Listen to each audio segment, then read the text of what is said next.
Chamber UK is joined today by Bill Esterson, Member of Parliament for Sefton Central and the Chair of the Energy Security and Net Zero Committee, to speak about generating growth through the energy security and skills agenda. Hi, Bill. Good morning. Thank you for inviting me on. Thank you for joining. So, for our first topic of discussion about energy security and growth, how do you think the UK can ensure energy security whilst also driving economic growth? Well, the two go hand in hand, and the evidence that the Select Committee has heard suggests exactly that, which is that if, as is happening, investors put their money into our infrastructure and into the technology in this country, it will create good jobs, it will cut bills, and it will give us a safer country as well, which is really what a government's agenda is about, whilst making the moves to address global warming.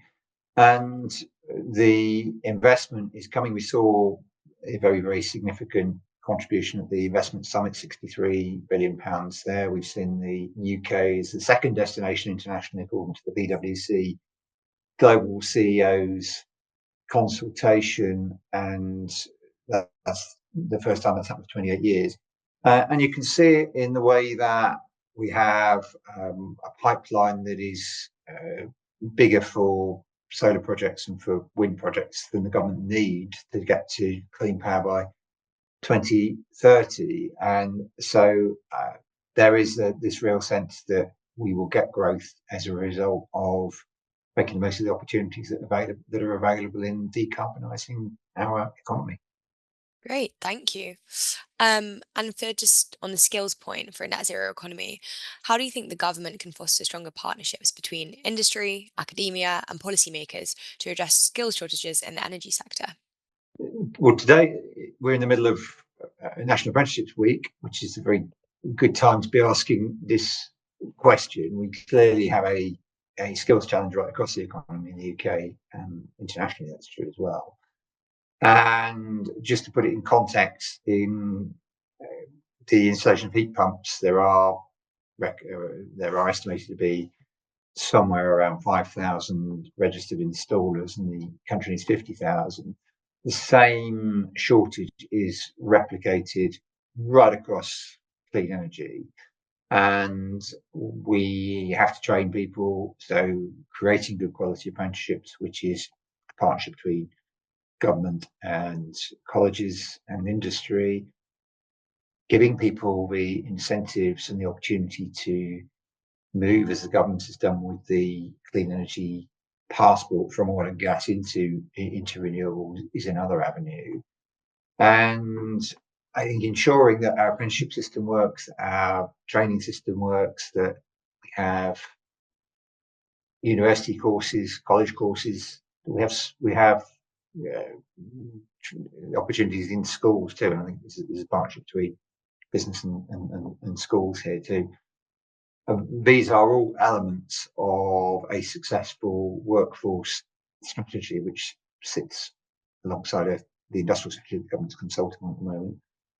My committee will be holding its inquiry into the clean energy workforce. We've had calls for evidence, which we've had a very, very good response to already, and we'll be making recommendations, as committees do, to government about what the evidence shows on how to address this. But your question is absolutely right, absolutely the right one. This is a partnership. It's not just going to be government solving it. It's not just going to be industry solving it. It is going to be training providers. It's going to be educational institutions working with employers and with government. Great, thank you so much. And for our next topic about innovation in tech and a global perspective, what do you think innovative technologies or solutions are needed to help the UK achieve its net zero goals?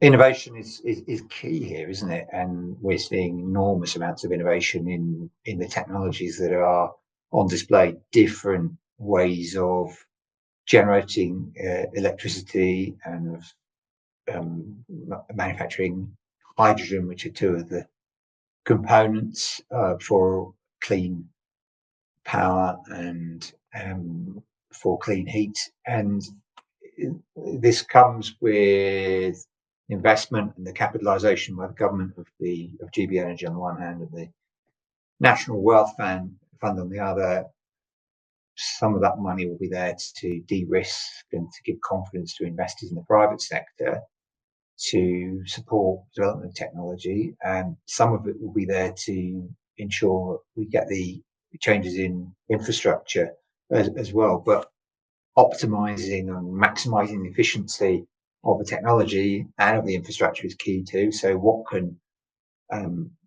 technology do? What can AI potentially do? Which I think is really at the heart of the question. And there is evidence that we can be much more efficient in the way the grid operates. For example, a lot of people aren't using their smart meters to get the maximum benefits from tariffs and from when they use their gas and electricity at home. Quite a lot of people haven't taken up their smart meters yet as well. And all of these aspects can help. There is a caveat, which is that we use an enormous amount of energy in the development of new systems. And the committee was hearing that it will take the same amount of energy as is used to power a medium-sized town for one day to develop the equivalent of a new ChatGPT. So there is a question mark over whether the trade-off is there or not. But as technology gets better, as AI improves, we've seen some challenger technologies, haven't we, notably in China recently. If that can see a reduction in energy, a faster development in technology, then these things can really start to add up in energy efficiency and energy saving, and in transition speed from away from fossil fuels to low carbon alternatives. And we certainly have to lean into the opportunities. The government has done it with its approach to AI and its plan there, and the link between AI and energy is an important one. I mentioned data centers, how we deliver the enormous amounts of power needed by data centers. Actually, by the way, alongside how we might use the waste heat for heat networks and district heating is an interesting question too. But all of these are the sorts of areas that the government will have to address alongside industry. My committee will look at some of these subjects. We have our inquiry into the industrial strategy in the energy supply chain, alongside our inquiry on workforce planning, and I'm sure that we will make recommendations about where tech sits and how to use it to benefit the energy transition. Great, thank you. And for our final question, Bill, so taking a bit of a more global look, how do you think the UK can leverage its expertise in innovation to position itself as a global leader in energy transition, whilst also fostering international collaboration? We're very well placed for a number of reasons. One is we have the stability of having a government with a big majority that's not facing election for 4 years. Another is that as a result of the political stability, we have economic stability, and you can see that with the attraction to this country of investment, being a destination for investment. I mentioned the investment summit, the 63 billion there. We saw the PwC survey as well, putting this as the second best destination for investment. People say these things. You can see it from the pipeline in solar and wind. But the reason why people see the UK as a destination that they want to invest in, is because, yes, we have stability, but we also have huge advantages. We've got the development of carbon capture and storage, and the ability to store carbon dioxide in a way that very few other countries have. We have the industrial base, the former industrial base, as a place to develop carbon capture, hydrogen, and related technologies. we're already in a strong place because of the geology and geography, very, very good for onshore and offshore wind in a way that other countries aren't. This is the benefit of being an island. And you saw that with the auction round 6, where record levels of commitment were made to offshore wind, and the biggest ever commitment to floating offshore wind anywhere in the world. And this is because the UK is seen as a safe place to invest, but also with our university base, with the way that companies have been developing tech here, we're strongly placed. And you asked about the international dimension. We develop new tech here, and we are developing it. It becomes an export opportunity for us too. And it goes back to your first question about the economy. Having a successful export of tech can only be good for generating growth. And in the long term, through the interconnectors that we already have and that we will continue to develop according to the government's plans, by generating excess wind, solar, maybe tidal, by the use of hydrogen, further afield, approval being given to size, we'll see. My expectation is that will happen this year as part of the spending review and the go ahead to the SMR programme. The UK will be net exporters of electricity, whereas at the moment we're net importers most of the time. And I think when people can see the opportunity here, they're going to want to be part of it. And you see it with so many of the big companies who are backing UK. There is absolute certainty in the government's Clean Power 2030 agenda, and indeed its drive to 2050 net zero.